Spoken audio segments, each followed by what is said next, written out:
Welcome to Fan for Racing Radio. I am Fan for Racing Sharon. Joining me is Jay Huseman. Welcome to the show, Jay. Thank you, Sharon. I know we're going to talk about racing, but I'm going to use a wrestling reference here. Ric Flair, to be the man, you got to beat the man. And if you're talking super speedway racing style and Atlanta Motor Speedway, that man is Austin Hill. Yes, indeed. He's tough to beat on these super speedways, and put Atlanta Motor Speedway in that category, which, by the way, is his home track. All right.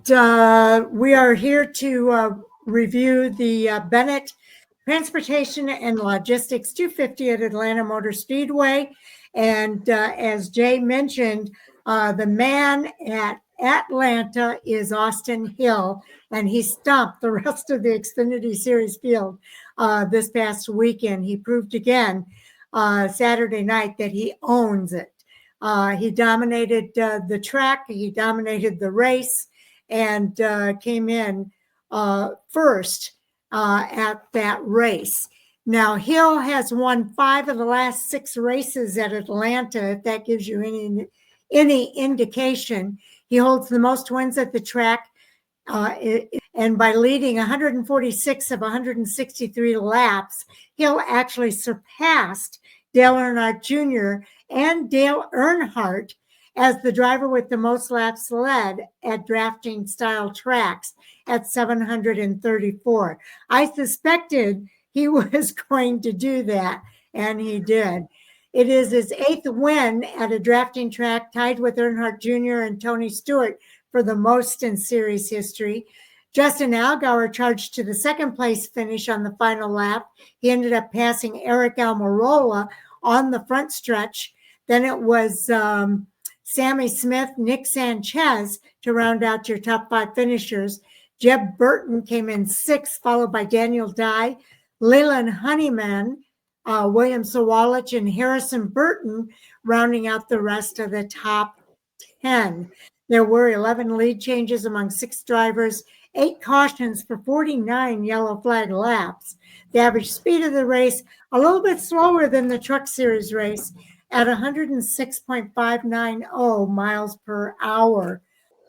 For Allgaier, it was his 10th top 10 finish in 19 races at Atlanta Motor Speedway. Eric Almirola has his 2nd top 10 finish in 4 races at Atlanta. Nick Sanchez, who finished in 5th, was the highest finishing rookie of the race. And I want to get your thoughts, Jay, about our top 10 finishers here.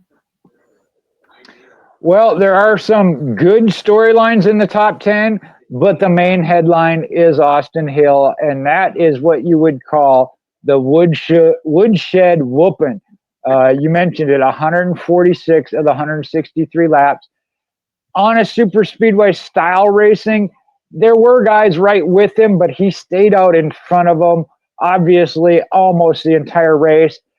It didn't make it boring. Again, on the super speedway style, they were there and close, but I mean, he just did a masterful job. I don't know what else you could say with that.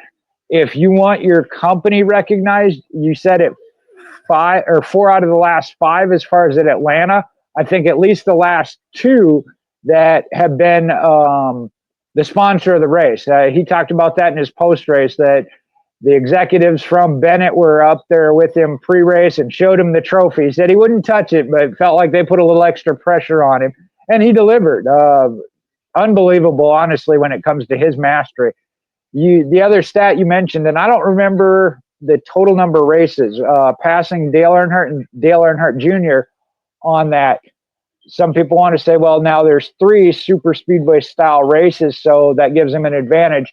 He's done it in less races than what they did, regardless. So, again, give credit where credit is due. Austin Hill had him covered. I mean, there is no other way to say it.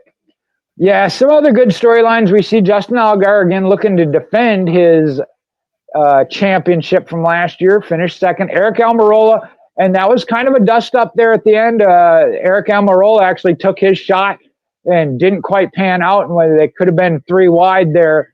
coming towards the end with the caution coming out. We'll talk about that maybe in Hot Topics we'll have later tonight. But he ended up third. Sammy Smith, good race. Top finishing rookie, Nick Sanchez.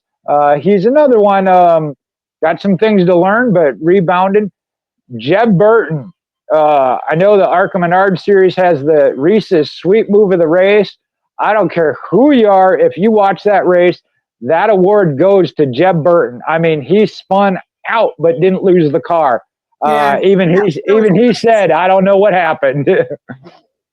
Yeah, it really was a crazy save. Then you got Daniel Guy, Leland Honeyman, and Honeyman is not listed as a rookie, so I don't know what schedule he's running, how many races, but had a good run. William Sawalich, and then Harrison Burton. Good run for those guys. Here again, I'm going to talk about the rookies. You had 3 in the top 10. Good week. But we also had, let's see, Taylor Gray last, Dean Thompson 35th, Christian Eckes, who got that fast lap award. He's going to need some additional points. Finished 29th. Cavapo was 23rd. So it's kind of like Daytona. You were either on it and finished in the top 10, or you were at the back and didn't have the day you wanted. Yeah, it's. I think we've got a good, strong group of people, and we've kind of documented this already in the Xfinity Series. It is going to be fun to watch and see how this continues throughout the season.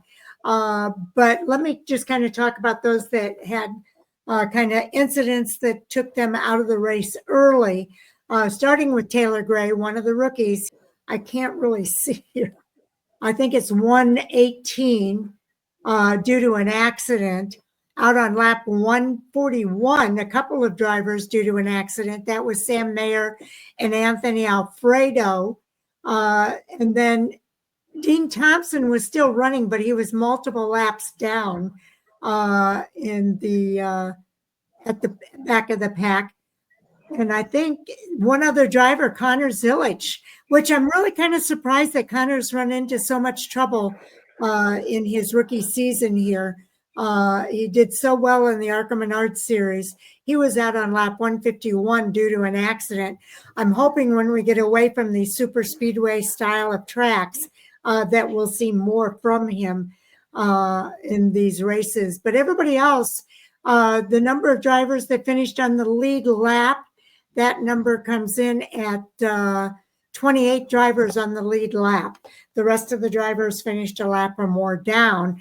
The margin of victory in this race, 0.216 thousandths of a second. And you mentioned the fastest lap bonus. That goes to Christian Eckes. And I'm sure he appreciates every point he can get. You hit on Connor Zilich, and that was one I listened to an interview with owner of Trackhouse, Justin Marks, just before I got home. Actually, he was on with Dave Moody, talking to him. He said he called him and talked to him. This is a super speedway races. I got 2 of them back to back. This one certainly was one of those where he was just involved in somebody else's, and I'm not putting blame or anything, but involved in something that wasn't of his own doing, just the wrong place at the wrong time with nowhere to go. And that happens. Unfortunately, it's happened both weeks, as you mentioned there, and Daytona. Couple others that had some good runs. You mentioned Christian Eckes. He was another one. I believe that was in the last lap incident. So he was showing 1 lap down, but was running right up until the very, very end. Another one I hated to see, I know I talked about this last week, of hopefully for the start of the season, some teams that would pick up some momentum. Sam Mayer with the Haas factory Ford teams. I don't remember what lap shows he completed lap 141 out of the 163 up there. I think that accident happened from like the top 5 where he was involved in that. So good run, just didn't have the finish. Hopefully that momentum continues to carry on, though, as Sheldon Creed then was a little bit better, just outside the top 10 in 14th. The other one, and he had a tough call. Jeremy Clements kind of got booted out, worked his way back up to 11th, just outside the top 10. Wanted to give him a big shout out. But there were some other good runs. Yeah, I really think that there were some good runs that don't necessarily show up in the point standings. I think we thought Jesse Love would have a better finish. He ended up in 16th place. He's usually pretty good on these super speedway fast tracks, so I thought he was going to have a better finish. But I think we're going to see over these next few races. Now, we mentioned the Xfinity Series is racing at the road course next week, so we could see some things change up next week when we go to the road course for the Xfinity Series, because some of these drivers are really, really good on the road courses. But again, going back to Austin Hill dominating, he won all of the stages of this particular race. Nobody else won a stage, so he picked up some stage points there. So, Jay, why don't we go ahead and talk about the points report? All right, I'll do that here real quick.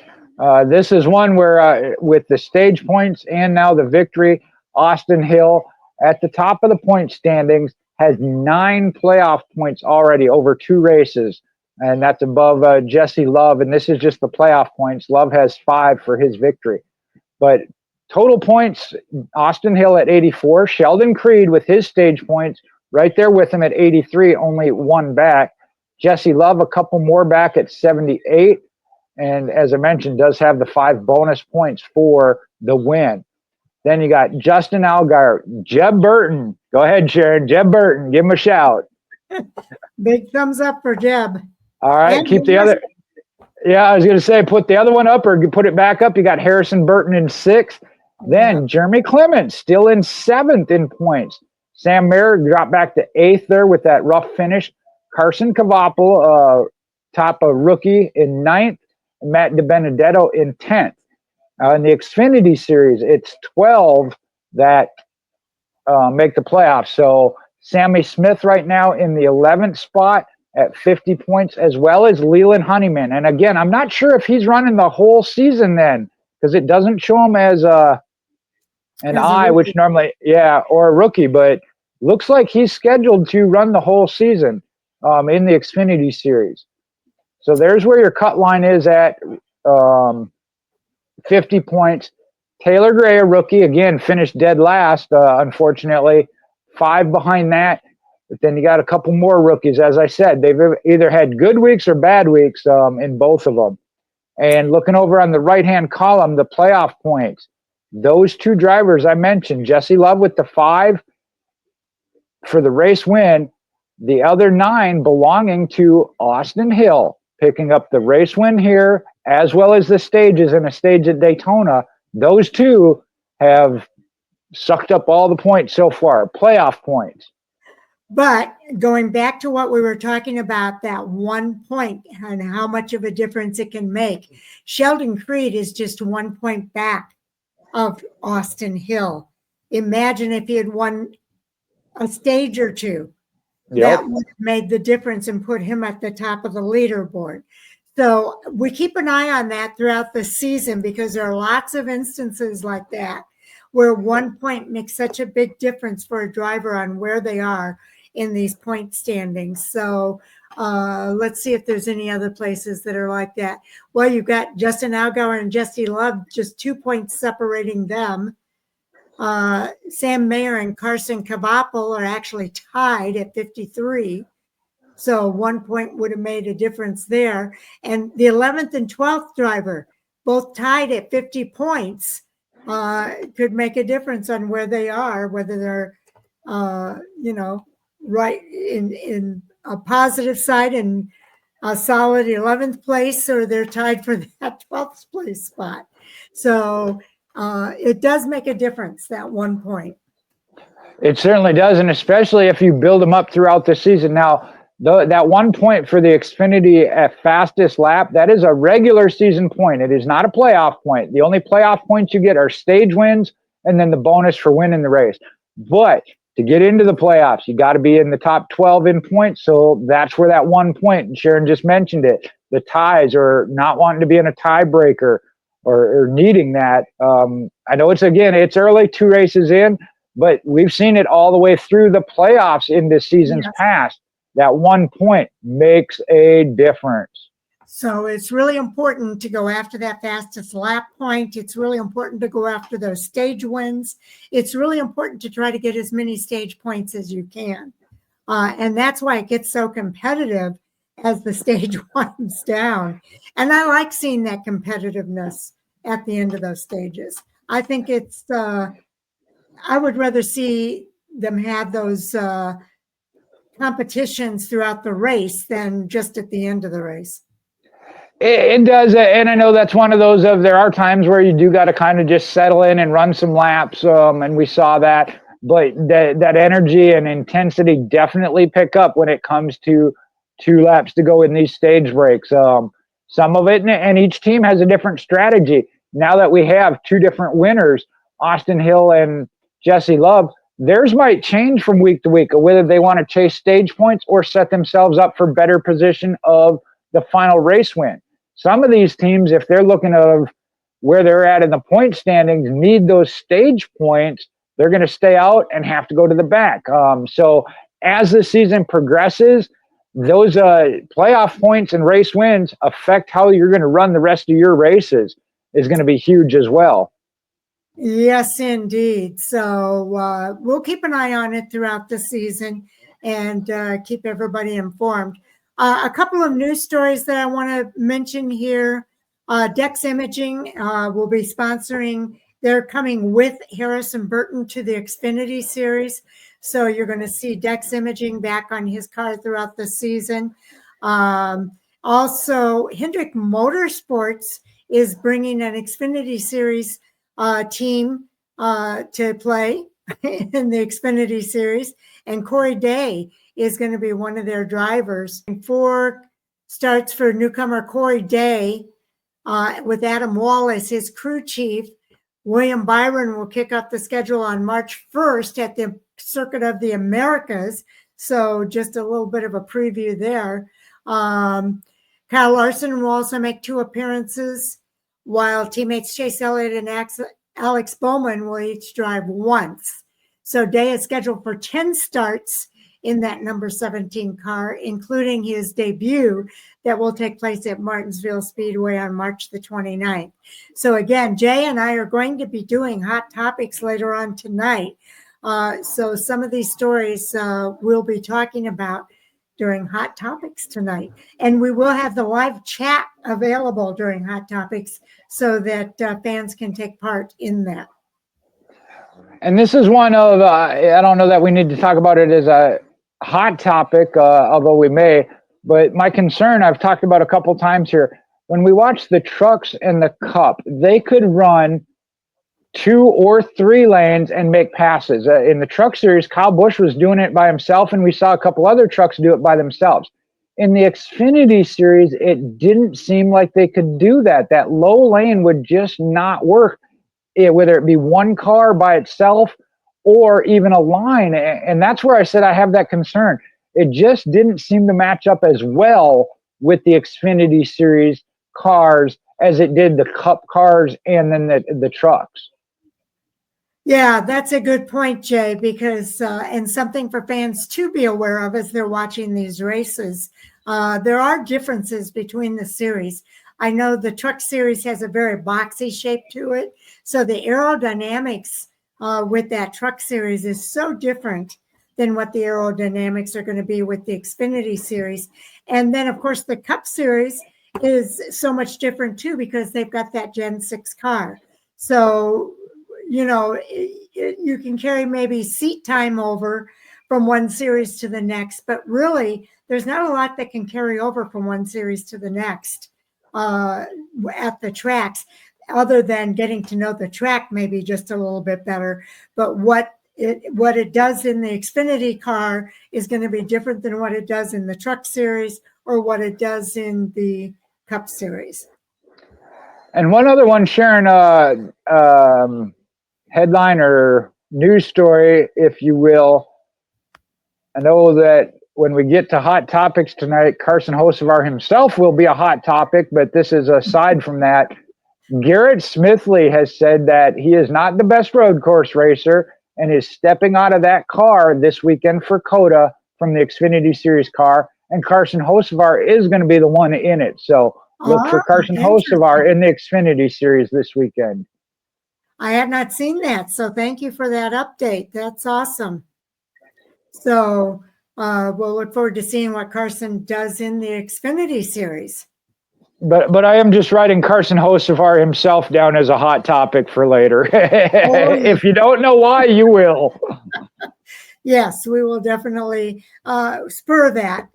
That's just a little teaser, if you will, for our Hot Topic segment. We are doing that one live, and we'll try to do our Hot Topic segments on Monday nights live so that fans can kind of count to rely on that. And it'll be after Sal and I do the Cup Series preview. Well, I look forward to coming back. I'll talk to you again later tonight, and I can't wait to see what you and Sal have to say. It'll be Sal's first show back this season, as he's been on vacation and whatnot. Look forward to that. And then again, the Hot Topics, always a great time. And I think we got some good ones to talk about tonight, Sharon. Put your list together, Jay. We've got a lot to talk about. Trust me. And you put a couple on there, but yeah, I definitely got a couple others as well. Okay. Well, I'll look forward to talking to you later on tonight. Watch for my text message, and we'll be on Hot Topics tonight live. Okay. Good night, everybody. And just a reminder, like and subscribe to the channel, but like our episodes. It means so much to us as we continue to grow here at Fan for Racing Radio, and we need your help. So spread the word that we're here. Encourage others to participate. We want to be very interactive with the fans. We are trying to build a community here, and Hot Topics is going to be one of the areas that we kind of help build that community. But under the post tab on the channel, you can leave us messages and give us suggestions on what you'd like to hear more of from us. We like to have that back and forth interaction, if you will. And Jay and I will monitor that and respond to people as you comment there. So if you hit the notify button, you will be notified when we do have new episodes that come out. And I want to encourage you to also check out our website, fanforracing.com. I always have the recaps up there from the races over the weekend, as well as our reviews here on YouTube. We also have the recaps available for you as well. We're working on some interviews. Later this week, Jay and I will be doing previews. So watch for those coming later this week. But before you leave, we do want to tell you we really appreciate you taking the time to hear what we have to say and let you know how much we appreciate it. There it is. Yes. Thank you so much for watching. We do appreciate you guys. And we'll go ahead and sign off now, and we'll be talking with everybody a little bit later on. Take care. All right.